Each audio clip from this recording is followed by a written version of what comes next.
Hello everyone, আজকে আমাদের 5 number class এবং ক্যাপিটাল লেটারের আমাদের আজকে লাস্ট ক্লাস। সো আজকে আমরা শিখব বাকি 6টা লেটার। এর আগে আমরা আহ, যে লেটার্সগুলো শিখছি তার মধ্যে আর আমাদের 6টা লেটার বাকি আছে। সো আজকে আমরা এই 6টা লেটার শিখব এবং আমাদের ক্যাপিটাল লেটারের ফার্স্ট স্টেপটা শেষ করব। সো আপনারা যারা এই লেটার্সগুলো এতদিন ধরে ক্লাস করছেন অবশ্যই আমাদের হোয়াটসঅ্যাপ গ্রুপে পাঠাবেন। এবং আজকের ক্লাসে আমাদের ফার্স্ট লেটার হচ্ছে ইউ। সো আমরা প্রথমে আমি প্রথমে ইউটা লিখে দেখাচ্ছি। ইউটা বেসিক্যালি ইংরেজিতে আমরা যেভাবে লিখি ওভাবে লিখবো, কিন্তু একটু 45 ডিগ্রির মতো বাঁকায় লিখবো।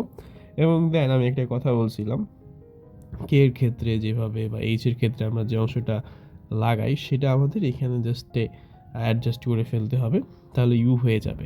এবং আমি আরেকটা কথা বলছিলাম, ইউ এর মতোই কিন্তু এই অংশটা, ওকে। তো আমি এখানে স্টেপটা দেখালাম। আসলে প্রথম স্টেপটা এই দিককারটা নিতে হবে এবং তারপর ইউটা দিতে হবে, তাহলে কিন্তু আপনাদের কমফোর্ট ফিল হবে লিখতে এবং অনেক দ্রুত লিখতে পারবেন ওটা, ওকে। সো আমাদের ইউ হয়ে গেল।